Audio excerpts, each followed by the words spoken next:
The rain hammered the cracked asphalt of that Queen's Alley like God's own judgment, turning the world into a blur of neon and regret. Logan collapsed against the graffiti-scarred brick wall, blood trickling from his split lip, his vision swimming from the boot that had just cracked his ribs, courtesy of his own father's rage-fueled fists. "You're dead to me," his dad had snarled, the words sharper than any punch, before shoving him out into the storm.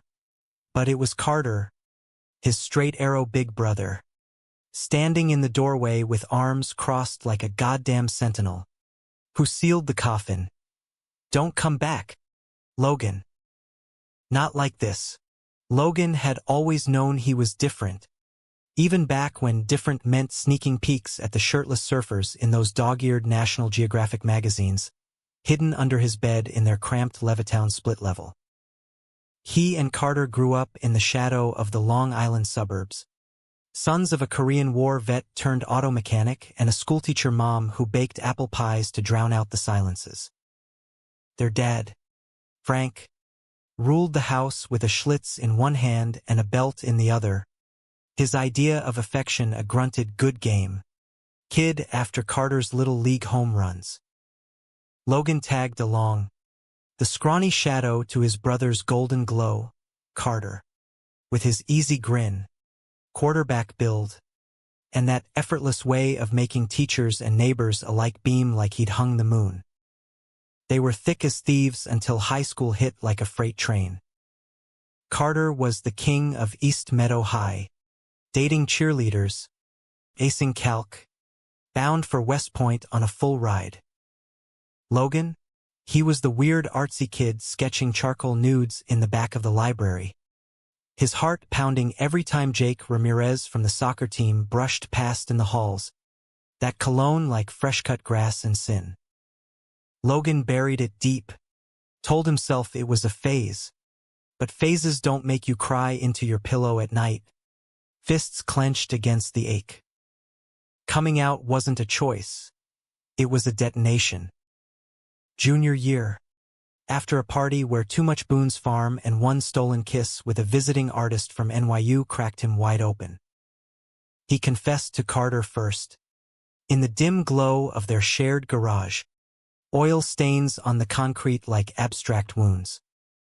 "I'm gay, man. I think I've always been." Carter froze, wrench key slipping from his grip, clanging like a gunshot. For a heartbeat, Logan saw it, the flicker of fear, the calculation. Then Carter clapped him on the shoulder. Too hard. Voice steady. "Hey, that's cool. You're still my brother. We'll figure it out." But figuring it out meant Carter pulling away. Slow at first, like a tide receding. No more double dates to the drive-in. Instead, Carter's excuses piled up like unwashed laundry. Got practice. Studying with the guys. Logan watched from the bleachers as Carter's crowd thickened. Frat boy jocks who tossed around slurs like footballs, their laughter a barbed wire fence Logan couldn't cross. Whispers followed him in the halls. Fag Logan's got a crush on Ramirez. Lockers slammed. Notes crumpled into his backpack. Burn in hell. Queer. He toughed it out, sketching furiously in his notebook, dreaming of escape to the city where the village pulsed with possibility. Their mom found out when Logan slipped, leaving a dog-eared copy of Giovanni's Room on the kitchen table. She wept, not in anger but in terror, clutching her rosary. What will people say? Your father. Frank's explosion came that night. After Mass, the belt whistling through air thick with meatloaf and denial. My son's a goddamn pervert? Under my roof. The blows rained down. Fists. Boots. Words that flayed deeper than skin. Logan curled fetal on the linoleum, tasting copper, as Carter burst in from the garage, eyes wide. Dad. Stop. He's your son. Carter's voice cracked, heroic in the chaos. hauling Frank off like a linebacker sacking a quarterback. For a split second, Logan dared hope, his brother, his shield. But as the old man slumped, wheezing curses, Carter's gaze met Logan's, and something died there. Pity? Disgust? Logan couldn't tell, but it chilled him colder than the blood pooling under his cheek. Frank stormed out, slamming the screen door so hard the frame splintered. Their mom hovered, wringing her apron, murmuring prayers. And Carter? He turned away. Not with a shove or a shout, but with the quiet finality of a door clicking shut. You gotta go, Loge. Tonight. I can't. We can't do this here. No offer of the couch. No duffel bag packed with clean socks. Just keys jangling in Carter's pocket as he grabbed his jacket, heading for his buddy's place like the alley cat scattering from a fight. Logan stumbled out into the November sleet, backpack slung over one shoulder, ribs screaming with every breath. The suburbs blurred past, strip malls with flickering signs for White Castle and Blockbuster, sodium lamps casting halos on the wet pavement. He hitched to the city, thumb out to a trucker who leered too long, dropping him at the Port Authority with $20 and a watch your back, kid. Penn Station at midnight, junkies nodding in corners, fluorescent buzz like angry hornets, the air thick with piss and desperation. He crashed on a bench, hoodie pulled low, until dawn's gray light chased him to the Christopher Street piers. There, amid the drag queens hawking smokes and the leather daddies cruising shadows, Logan found his first fragile tether, a shelter called Stonewall House, named for the riots that birthed a revolution he barely understood. Ms. Rivera, a wiry Latina with tattoos snaking up her arms like vines, handed him a cot and a cup of watery coffee. Mijo, you ain't alone. But you gotta fight for it. Fight he did. Days blurred into a grind. Dishwashing at a Hell's Kitchen diner for minimum wage. Nights poring over library books on graphic design. Sketching feverishly on napkins. The city chewed him up, muggings in the subway. Catcalls that twisted the knife, but it spat him out sharper, hungrier. At 20, he landed an internship at a midtown ad agency, trading aprons for Adobe Suite. His portfolio a mosaic of pain turned poetry. Ads for queer helplines with rain-streaked faces. Billboards whispering you're enough to the ghosts in the crowd. Love crept in sideways, as it does in New York. Elias was a barista at the corner cafe, all wiry limbs and kohl-rimmed eyes, a painter from Bushwick with a laugh like shattered glass. They met over spilled lattes, Logan's sketches scattering like leaves, Elias kneeling to gather them, fingers brushing knuckles.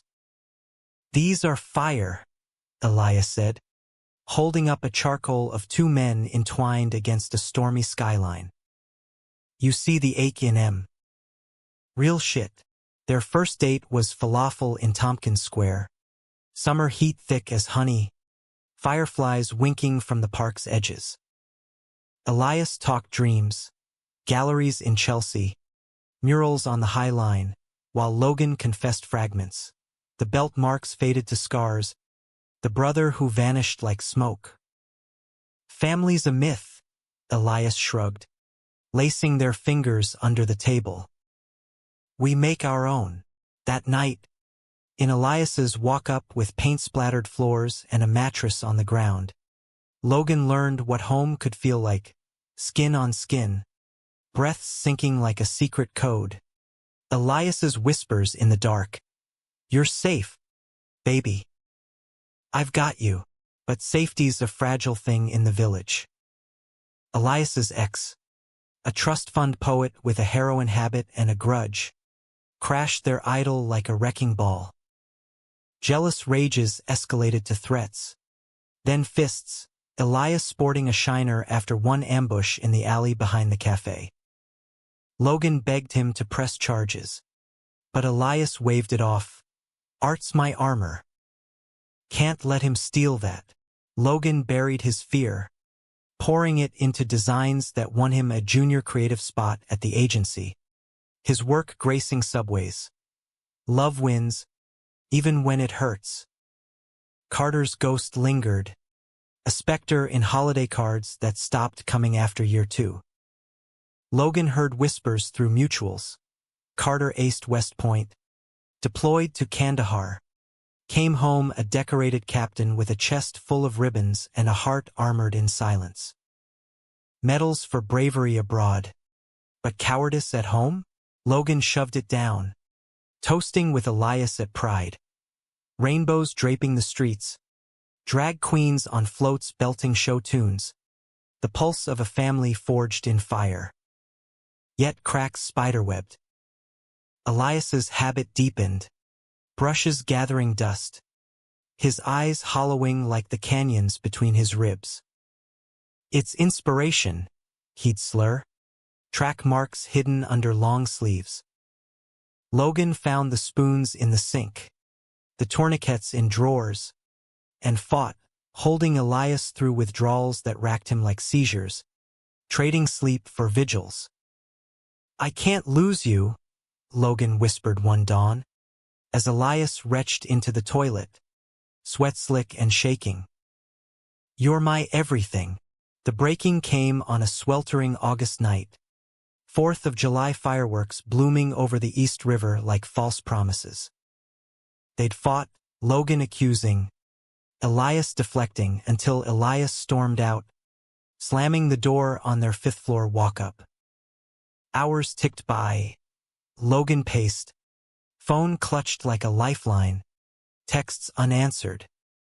Dawn broke with sirens, and the knock came, NYPD, faces etched with that practiced sorrow. Elias, OD'd in a squat in the LES, needle still in his arm.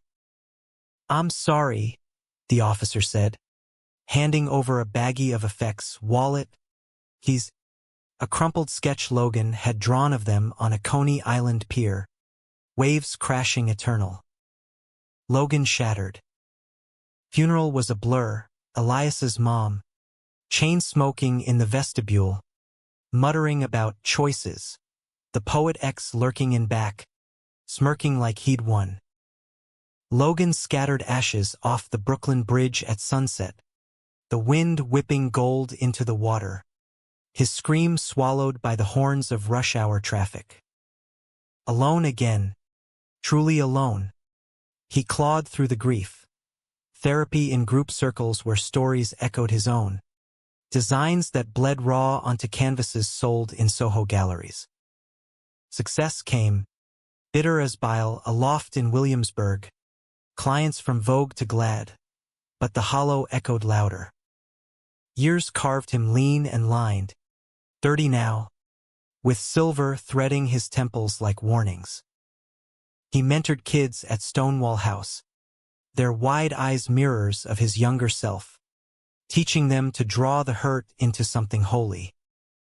Dates flickered, a lawyer with a yacht club laugh, a musician whose songs soured post-coital. But none stuck. None filled the chasm Elias left, or the one Carter dug deeper. Then, the letter arrived on a crisp October morning, envelope crisp as starched linen, postmarked from some Virginia firm. Estate of Carter James Harlan. Logan's gut twisted. Harlan?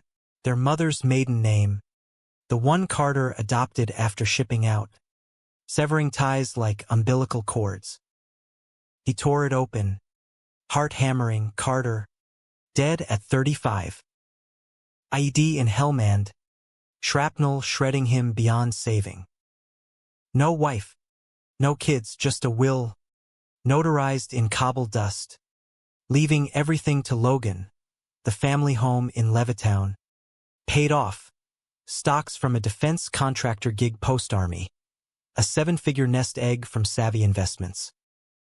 To my brother, Logan Harlan, the only family that mattered in the end. Forgive me. See, forgive? Logan laughed, a jagged sound that scraped his throat raw.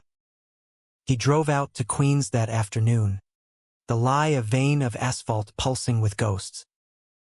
The old house sagged under ivy, porch light still buzzing faintly, as if waiting. Inside, dust motes danced in sunbeams slanting through yellowed curtains. The kitchen table scarred from belt whippings, the garage echoing with phantom wrench clangs. Upstairs, Carter's room untouched, West Point plaque on the wall, dress blues folded in the closet, a shoebox under the bed spilling letters, dozens, unsent, addressed to Logan in Carter's blocky scrawl. Loge deployed last week. Sands like glass underfoot. Remember that time we built the fort in the backyard? You drew dragons on the sheets. Miss that kid. Sorry I bailed. Dad's poison's in me too. See. Another tour. Saved Ramirez's ass today, yeah. That Jake. Told him about your sketches. He said you're a genius. Wish I had the balls to say it myself. Love you, bro. Always. Stateside now, but it don't feel like home. Dated Sarah, the one from high school. Broke it off. Can't lie to her. Can't lie to myself. You're braver than me, Loge. By miles. Tears came then, hot and unbidden, soaking the pages. Carter, the golden boy, rotting in silence while Logan rebuilt from ashes. Betrayal's blade twisted anew, not just the turning away, but the lie of it, the years of quiet erosion masked as stoicism. Why now? Why this fortune, this confession? When Logan had clawed his way to self-made bones, the funeral was army precise. Arlington, bugler playing taps under Virginia oaks, rifles cracking salute. Logan stood apart, in black wool over jeans, the only civilian in a sea of stars and bars. Their mom, frail now with chemo's toll, gripped his arm. He asked about you, at the end. In the hospital. Tell Loge I'm proud. Frank wasn't there, dead 2 years prior. Liver pickled from the bottle, but his absence loomed, a judgment unspoken. After, in the hotel bar, Logan nursed a whiskey neat, the burn a poor echo of grief. A man slid onto the stool beside him, mid-40s, salt and pepper beard, eyes like weathered oak. You Harlan's brother? Saw you at the graveside. Name's Reyes. Chaplain, 3rd Infantry, soft drawl, Texas maybe, voice steady as scripture. They talked till last call, war stories Carter shared in letters. The brother Logan half remembered. Cocky kid turned haunted soldier. Medals masking the cracks. Reyes had counseled him in theater. Watched the light dim. He carried you, son. In here, tapping his chest. Never let go. Reyes, Daniel, stayed in Logan's orbit. A gravitational pull neither fought. Coffee in D.C. Parks. Walks along the Potomac where cherry blossoms whispered forgiveness. Daniel was a widower. His wife lost to cancer pre-deployment. Faith frayed but not broken. Gay? No labels. Just a quiet certainty. Love's love. Logan. God's got room for it all. Their first kiss was tentative. Under a sodium lamp on a Georgetown street. Rain misting like grace. Daniel's hand cupping Logan's jaw. Thumb tracing the scar from that long-ago boot. Back in New York. Logan sold the house. Funneled the fortune into Stonewall expansions. art studios for the lost boys, scholarships etched with Carter's name. Harlan House, where brothers rebuild. Betrayals sting dulled to ache. Then to understanding, Carter's turning away a symptom, not the disease. Their dad's bigotry the venom, silence the spread. Climax crashed on Christmas Eve. Logan knee-deep in tinsel at the shelter. When Daniel arrived unannounced, duffel slung over shoulder. Transferred to Fort Hamilton. Brooklyn's my beat now, but joy fractured fast. A letter from Elias's mom, forwarded via the will's executors, Elias's ex, the poet, suing for wrongful death, claiming Logan's enabling drove the OD. Lies, vicious as vipers, splashed across tabloids. Queer designer linked to lover's tragic end. Agency dropped him overnight. Sponsors ghosted. The loft's walls closing like a coffin. Daniel held firm. Fight it, love. You're not alone. But Logan spiraled. Whiskey bottles multiplying. Sketches turning savage. Dragons devouring brothers. Fortunes crumbling to ash. The night it peaked, Logan stood on that old Brooklyn rooftop, the one from his fever dream designs. Wind howling off the harbor, skyline a jagged accusation.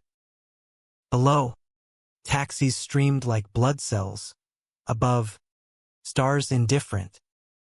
Why'd you leave me the money, Carter, to buy absolution you couldn't earn? Footsteps crunched gravel. Daniel, coat flapping like wings, ice fierce. Because he knew you'd turn it to gold. Like you always do, he pulled Logan close, the embrace a bulwark against the void. No grand speeches, just presence. Hands grounding, breath sinking. They made love there, urgent and tender, city lights winking approval, rain mingling with sweat. Dawn broke merciful, the lawsuit crumbling under evidence, witnesses, Tox reports painting the ex as the villain. Spring bloomed hesitant. Logan's agency reborn under a queer-led banner. Designs bolder, murals on the high bridge. Forgive the living, honor the dead. Daniel moved in. Their life a tapestry of quiet rituals. Sunday brunches with bagels and the Times. Nights tracing scars with fingertips. Carter's fortune, seed for a foundation. Funding safe houses from Seattle to Savannah. A legacy of bridges over chasms. On the anniversary Armistice Day, gray skies over the bridge. Logan scattered forget-me-nots into the wind. Daniel's arm warm around his waist. He turned away, Logan murmured, but he came back. In his way, Daniel kissed his temple. And you let him. That's the grace, baby. That's the win. In the end, it wasn't fortune or forgiveness that healed, but the human knot, brothers bound by blood and break, lovers by choice and chance. Logan Harlan, once alone in the rain, now stood full-flawed, fierce, finally free.